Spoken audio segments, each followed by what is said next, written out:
मगम्मा पाठ का अनुवाद किया है बी आर नारायण ने। किसने किया है? बी आर नारायण ने। याद रहेगा, दही वाली मगम्मा पाठ का अनुवाद किसने किया है? याद रखिएगा, बी आर नारायण ने।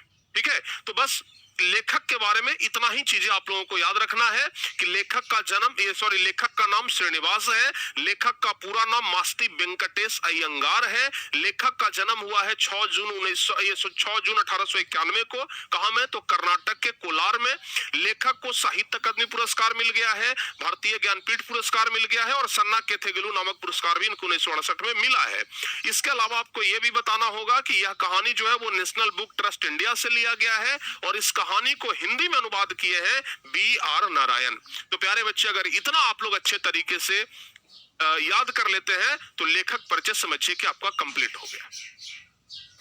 ठीक है ना? एक बच्चे कह रहे हैं कि भाई कि हमारे यहाँ पेड़ बहुत गिरा है आंधी में। बहुत बढ़िया है, बटोर बटोर के ले आओ सब। पेड़ बहुत सारा गिर गया है, बहुत नुकसान होता है। सबसे ज्यादा नुकसान तो अभी आम का हो रहा है। आम का फल अभी एकदम लगा हुआ है, ठीक है ना, बड़ा बड़ा भी हो गया है। अगर सही से पेड़ पे रह जाता तो पकता और पेड़ का पका हुआ आम सब लोग खाते। लेकिन इतना आंधी चलता है, 2 बार 3 बार तो हो गया है, आंधी में आधा आम जो है वो झड़ जा रहा है कि नहीं, आधा आम तो गिर गया है। तो आम को बहुत ज्यादा नुकसान हुआ है आंधी और बारिश के कारण। खैर कोई बात ना, आइए हम लोग अपने चैप्टर को समझते हैं। अच्छा, एक चीज हम आप लोगों को पहले क्लियर कर देना चाहते हैं, आप लोग जरा अपना सहमति दीजिएगा प्यारे बच्चों। ये है आप लोगों का कहानी जो कि किताब में लिखा हुआ है और ये है आप लोगों का किताब, ठीक है ना, बरनिका। ध्यान से देख लीजिए, ये है आपका बरनिका किताब और किताब का कहानी यही है, दही बाली मंगम्मा, जो श्रीनिवास के द्वारा लिखा गया है। अब अगर हम इस कहानी को 2 तरीके से पढ़ा सकते हैं, ठीक है बाबू, जरा ध्यान से समझिएगा। इस कहानी को हम 2 तरीके से पढ़ा सकते हैं। एक तरीका तो ये है कि हम इस कहानी को लाइन बाय लाइन पढ़ें और उसके बाद आपको पढ़ाएं, समझाएं, ठीक है ना। पहला तरीका तो ये है। दूसरा तरीका ये है कि हम चित्र बना बना करके अच्छे तरीके से इस कहानी को आपको समझाएं। और अभी तक हम दूसरा तरीका ही हर एक वर्ष इस्तेमाल करते आए हैं।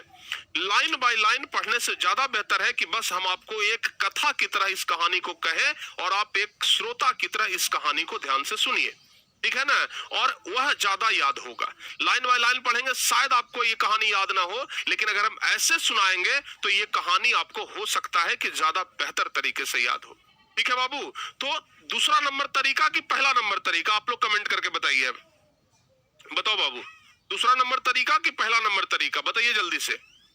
हमें लगता है कि दूसरा वाला तरीका ज्यादा कारगर है, ठीक है ना। पहला वाला तरीका इस कहानी के लिए, या फिर बरनिका में जितने भी कहानी है, इस बरनिका में 5 गो कहानी है, 5 कहानी के लिए दूसरा तरीका ज्यादा इंपॉर्टेंट है। हम कहानी कहेंगे, आप लोग उसको सुनिएगा, एक एक क्वेश्चन का आंसर आप मौखिक दे देंगे, हम गारंटी देते हैं, ठीक है ना। आपको क्वेश्चन याद नहीं करना पड़ेगा, क्वेश्चन आपको रटना नहीं पड़ेगा, हम पहले बता दे रहे हैं। क्वेश्चन जो आप याद करते हैं ना, बिल्कुल आपको याद नहीं करना पड़ेगा। तो दूसरा वाला तरीका हम आजमाते हैं, बस आप लोग ध्यान से सुनते जाइए।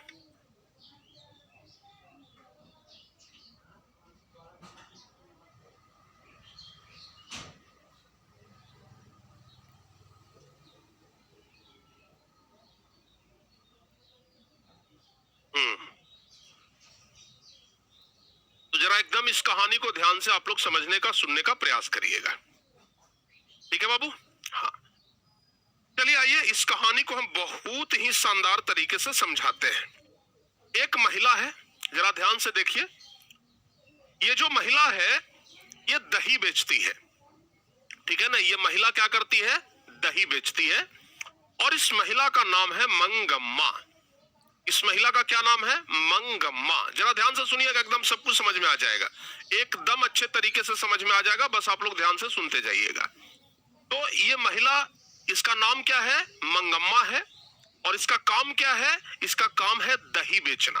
गांव में बहुत सारी महिलाएं होती है जो दूध दही बेचने का काम करती है, वैसे भी ये महिला है और ये दही बेचने का काम करती है। और आमतौर पर आप लोग देखते होंगे ना कि गांव में रोजा चलता है, रोजा चलता है। रोजा कहने का मतलब ये हुआ, उसको बारी भी कहते हैं आप लोग, कि महीने भर अगर हम दूध या दही किसी के हाथ देते हैं तो महीने में एक बार हम उससे पैसा ले लेते हैं। इसको क्या रोजा कहते हैं ना, क्या बोलते हैं आपके तरफ? बारी भी कहते हैं, या फिर ये उठौना भी कहीं कहीं पर कहा जाता है कि भाई उठौना है, उठौना कहा जाता है, या फिर रोजहा कहा जाता है, या फिर बारी कहा जाता है ना बाबू। आपके तरफ क्या कहा जाता है इसको? आपके तरफ इसको क्या कहा जाता है? बारी ही कहते हैं ना? दही क्या बारी कहते हैं ना? हाँ, चलिए कुछ भी कहें आप समझिएगा। ये जो महिला है ये दही पूरे महीना सबके यहाँ ले जाकर के देती थी, और जब महीना लगता था तो सबके यहाँ से पैसा तहसील लेती थी। ठीक है, ध्यान रखिएगा। तो इसके बारे में याद रखिएगा। हम इसका एक छोटा सा और बड़ा प्यारा सा ग्राफ बनाते हैं। ठीक है ना बाबू? ये महिला है,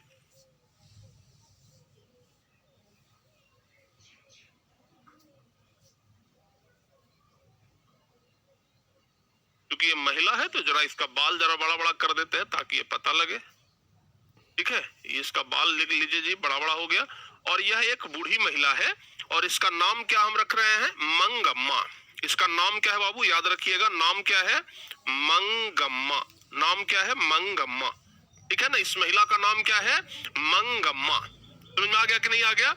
और ये महिला जो है ये बंगलुरु के पास ही एक शहर है, ध्यान रखिएगा। बंगलुरु के पास ही एक शहर है जिसका नाम है अबलूर। ठीक है ना? बंगलुरु के बगल में है अबलूर, तो अबलूर के पास ही किसी गांव की है। ठीक है ना? जगह का नाम याद रखिएगा। ये कहाँ की है? कहाँ की है? अबलूर। अबलूर, अबलूर के बगल में एक गांव है, वहीं की ये रहने वाली है। ठीक है, अबलूर की ये रहने वाली है, आप ऐसा मान लीजिए। समझ में आ रहा है कि नहीं आ रहा है? बताओ बाबू जल्दी से।